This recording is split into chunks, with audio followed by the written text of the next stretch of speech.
Hi, welcome to our verse of the day.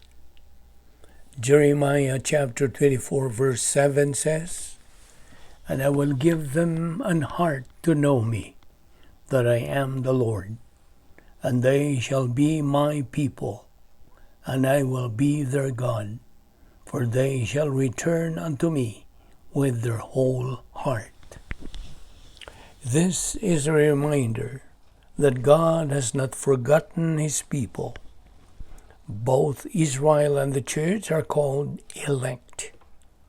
Both are to be glorified in the future.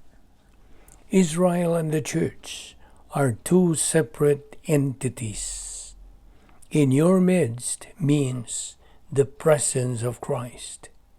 Both Israel and the church are distinct in the plan of God.